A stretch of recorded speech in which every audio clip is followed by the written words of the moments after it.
So I got a good one from Greg Bola this morning. He said he visited my website. He says he's fed up from the lockdown and he needs to get back in the gym. He says, but you have to teach me how to get a huge back like yours. Okay. I am proud of my back, by the way. It took a lot of hard work, and it didn't really dawn on me until maybe my 30s of exactly what it took to build a bigger back, like the entire back, the traps, mid traps, lumbar, everything. Uh, and it kind of happened after I took up my final sport, which is CrossFit. After I graduated from Pace University, I was done with football. I played football since third grade. That was definitely my primary sport. I was also a wrestler, and played all kinds of other things competitively. But so I'd always done strength and conditioning, and I always did things to strengthen my back, and was definitely already developing the musculature in the back prior to picking up CrossFit in 2012, which would make me about 30. Um, and the nature of the sport demands that you have an unbreakable back that can basically do work all day, not get fatigued, and that's in a wide spectrum of weights and rep ranges. So if you take up a CrossFit competition, you're going to do a minimum of 3 workouts in one day, and most likely all 3 of those workouts will have a tremendous amount of back work one way or another. Will demand something from your core. Okay, so your training has to reflect this demand. Your training has to uh, involve high volumes of back work. You have to force your body to adapt to it. If you go all in like I did, because I always do that. I have that illness. I want to um, take things to extreme and be the best I can, and try to mix it up with the best. Then you're going to have to be able to deadlift over 500 pounds. You're going to have to be able to clean and jerk over 315 pounds. You're going to have to be able to snatch 250. Okay. Which I did get the deadlift and the clean. I haven't got the snatch yet. I plateaued at 235. Snatch is tricky, especially for those with unflexible shoulders. Uh, Not only do you have to have that max level strength just to compete at a high level, there's a barrier to entry there. If you don't have those numbers, you're not competing at a high level. You're you're doing it for the novelty. You're just doing it for the entertainment. Um,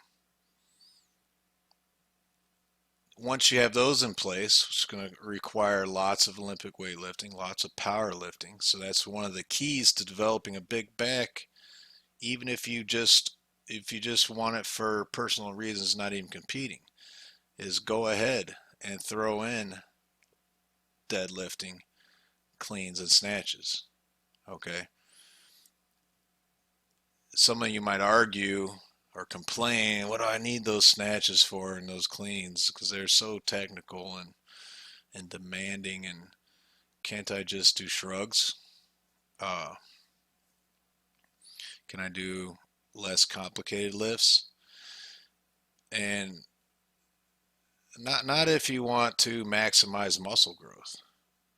Okay, nothing. The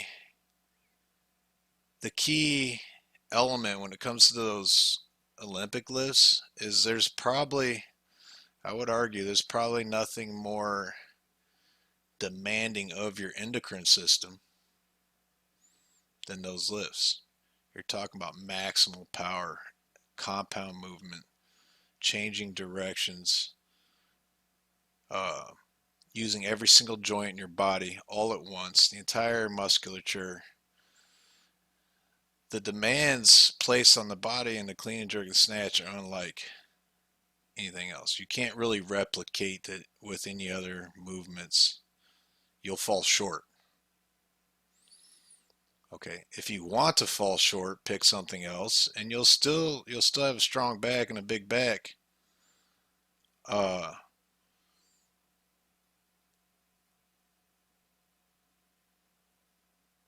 but I don't think you could reach the potential you could with the integration of the three into your programming: deadlifts, cleans and jerks, snatches. Okay.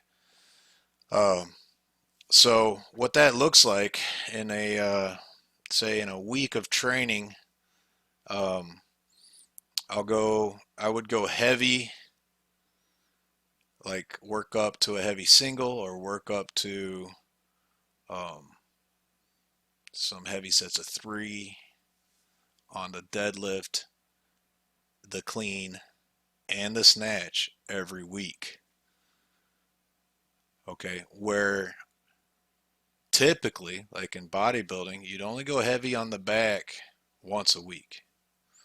Okay, and then powerlifting, probably heavy on the back once a week, deadlifts once a week. Okay, I had never seen growth in my back prior to being 30 years old like I had when I took up the sport of CrossFit. The rest of my body pretty much stayed the same. My arms, chest, they were already at a certain size and they pretty much plateaued. But what I realized is my back had not plateaued yet. My traps got bigger, visibly, could see it. Um, and that's when I started doing this insane amount of volume on my back that prior to the sport of CrossFit, I would have never imagined my body could endure. That's the thing, is when you build up your posterior chain, like I did, like CrossFitters do, you'll realize that uh, it can take a beating far beyond what you imagined. So, and my back is still strong today and healthy. Um, really don't have any issues. So, and that's after taking to the extreme, after intentionally pretty much overtraining myself and seeing if my body would survive in order to compete. Okay, I don't recommend that unless you want to compete. You're gonna have to tell your body to shut up and just train. But if you're doing it for fitness, don't do that. Okay, listen to your body. If it's sore, then you did enough. Don't go beyond that. Okay, don't give yourself rhabdo. Don't break yourself.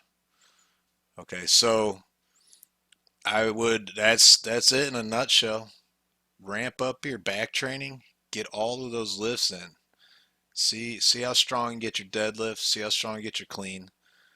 Look up the techniques. Do them right. Train yourself. Videotape yourself. Get the techniques down.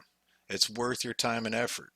If you get the techniques down, you also become more functional. You become a more formidable human being physically that can do more things easily. Okay, do you want to be an invalid? That's one extreme. No, I don't think so. So you want to ask this question. Okay, so obviously you want to be the best you can be. What are the best movements you can do? Deadlift, clean, and snatch.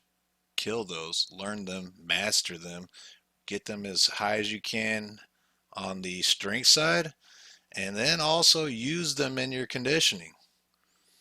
All right, we all know like the typical farm boy body, can throw hay bales all day long. Can you do that? If you do that, with the cleans and snatches, simulate it, then uh, you'll have an unbreakable body that is also huge. Just doesn't look big, it's also formidable. Okay, so uh, that's it. Go heavy on the deadlifts, clean and snatches every week, Monday, Wednesday, Friday, and then throw them into your conditioners too. Throw in kettlebell swings and rowing also. Also do I've also done a ton of that on top of all the other work. Okay. Don't go nuts at first. Make sure you build it up slowly. Keep demanding more of yourself. Progressive overload uh, throughout from week to week. Start small. You know, you could take like Rich Froning's workout, Matt Fraser's workout, and cut it in half. Do that until it doesn't make you sore anymore. That's what I used to do when I was younger. I'd take Arnold's workouts and I'd cut it in half. Well, this is one of the occasions where I would suggest doing what I say, not what I did. I was young and dumb, and I would actually do his whole workout, and I'd be sore for a week or two. But the lesson here is I would repeat it. I wouldn't up it. I wouldn't make it worse. I wouldn't I wouldn't overload it any further. I'd keep repeating the same thing until I didn't get sore anymore.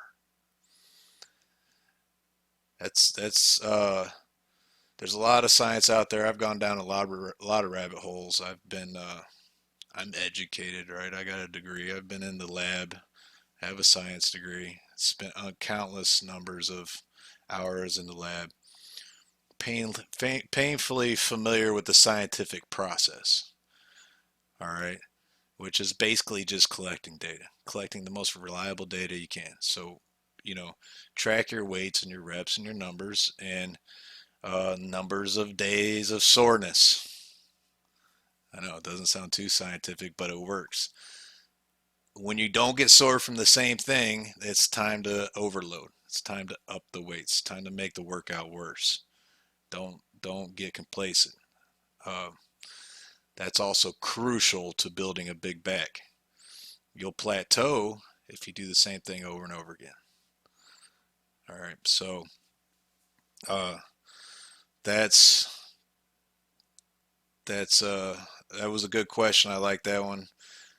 I'd like to repeat again. I didn't realize my back hadn't wasn't anywhere near plateauing. You know, I could when I was 30, I could already deadlift 500 pounds or more. So I thought my back was good, and it was pretty good. But I didn't realize how much further I could take it until I started doing the extreme training I needed for my sport. So uh, mimic that, be safe, and your back will grow.